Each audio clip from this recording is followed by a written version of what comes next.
Comment la nature a pu créer de telles merveilles? Comment ça qu'il y a des roches qui présentent des formes comme ça? Ou encore comme ça? Ou encore celle-là? Et puis celle-là vraiment originale? En bas de cette vidéo, tu vas trouver la fiche qui récapitule toutes les roches que je te présente dans cette vidéo. Télécharge cette fiche. Ne manque pas ça, c'est une occasion d'en apprendre plus sur les roches. Il y a plein de formes dans la nature, mais là je voulais m'attarder à des formes particulières en ce jour le plus populaire du mois de février. Avec les échantillons que j'ai sous la main, je vais les regrouper en 3 catégories. La catégorie des roches sédimentaires, ensuite les roches métamorphiques et les roches magmatiques. Les roches en forme de cœur sont très populaires dans la catégorie des roches sédimentaires. Pourquoi? Parce qu'habituellement, ce sont des roches qui sont assez friables, qui sont souvent fracturées en fait. Le jeu des fractures à l'intérieur des roches va pouvoir découper les petits morceaux de roches en des formes très particulières. Je te montre ça avec des exemples. On va passer en revue toutes les roches que j'ai sous la main. Ce sont des roches banales. Finalement, les roches banales ont beaucoup de choses à nous dire.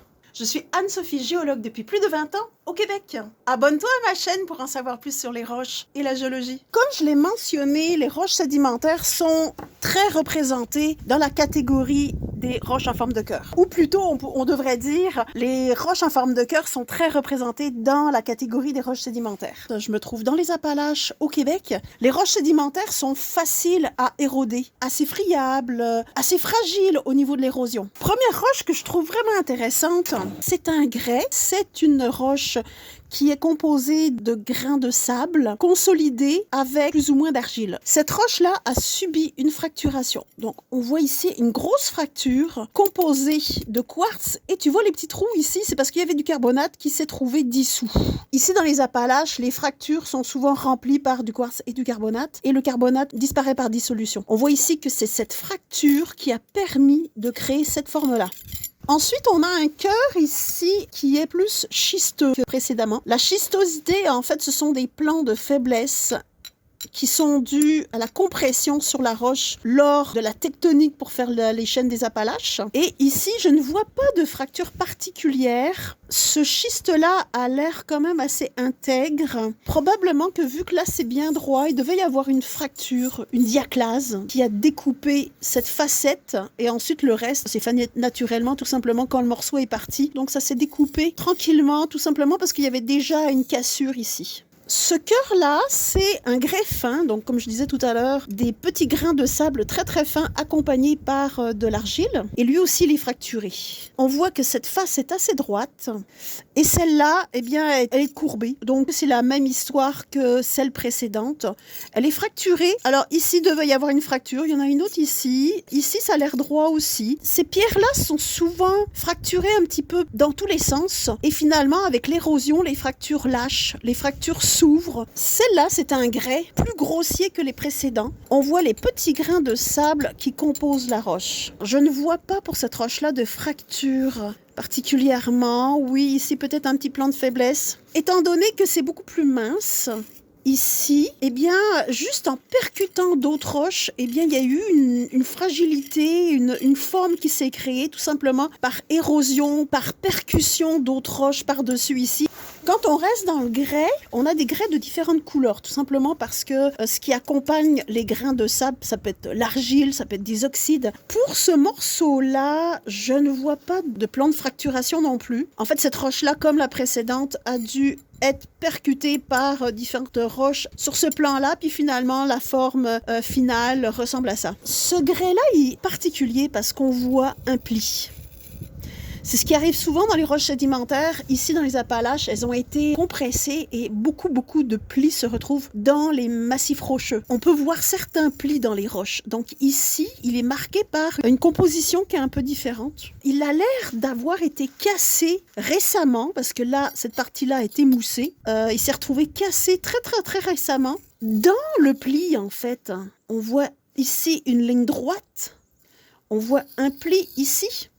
Donc, sa cassure a suivi à la fois une petite fracture ici et à la fois le pli. Ce petit galet, je te l'avais montré dans une vidéo short. C'est vraiment un galet que j'ai trouvé sur la plage, à côté du fleuve Saint-Laurent. Je mets le lien ici du short en question. C'est une quartzite. Alors la quartzite, c'est une roche, dans ce cas-là, sédimentaire, mais avec des grains de quartz qui sont soudés entre eux avec un ciment quartzeux aussi. Mais pas seulement, parce qu'il y a des petits grains rouges qui témoignent de la présence d'hématite à l'intérieur de cette roche. Cette roche-là aussi montre un pli, tout simplement.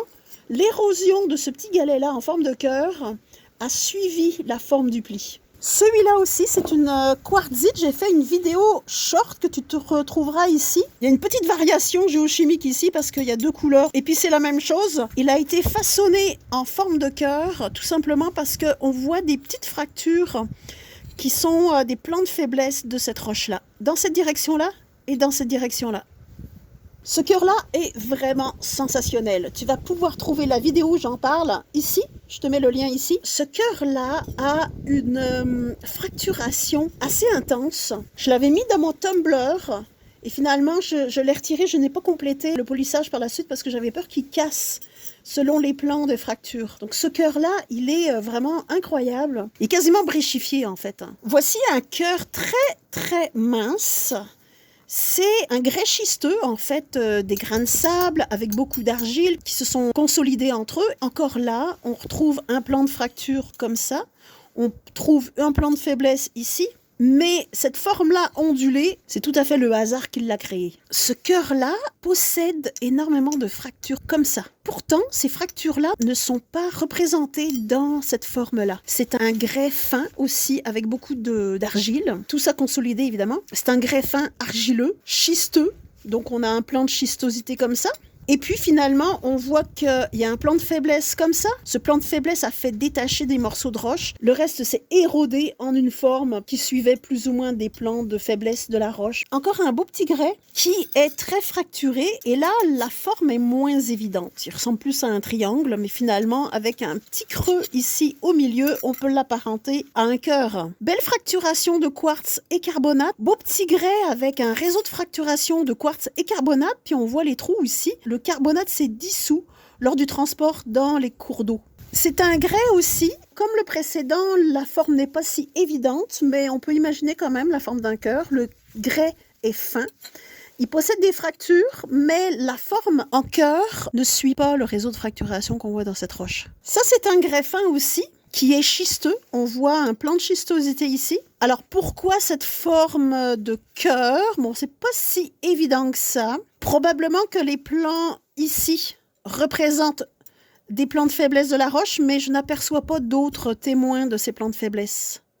Ah oui, on voit là une toute petite veine, toute petite veine ici. En fait, finalement, si ce morceau-là devait rester plus longtemps dans le cours d'eau, il se serait détaché selon cet axe-là sur sa petite fracture. C'est un grès fin aussi. La couleur rouge, ici, c'est on voit dans la sédimentation donc une présence d'oxyde qui est la plupart du temps de l'hématite pour faire cette couleur rouge comme ça. C'est l'hématite mal cristallisée qui est très fine. Ces grains de sable et l'hématite se sont consolidés. On voit que ce grès est très fracturé.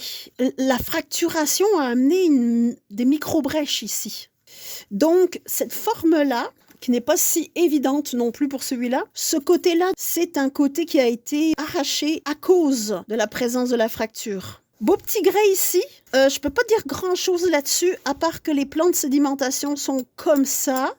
Le plan de schistosité est comme ça. La percussion avec les autres roches a permis de façonner cette forme-là. Ah oui, celui-là, il est vraiment beau. Ce cœur-là a tout un réseau de fractures dans ce sens-là. C'est la fracturation qui l'a affaibli à cet endroit. Beau petit cœur mauve. En fait, je devrais le travailler en polissant comme ça parce que ça lui ferait vraiment une belle forme de cœur. C'est pas si évident, mais ces roches-là sont extrêmement fragiles. Très fragiles. Donc, c'est sûr qu'on peut la travailler avec du papier sablé très facilement. Elle est composée d'argile consolidée, un petit peu de sable très fin, et beaucoup d'hématite. C'est pour ça qu'elle a cette couleur-là. J'en ai fait un short.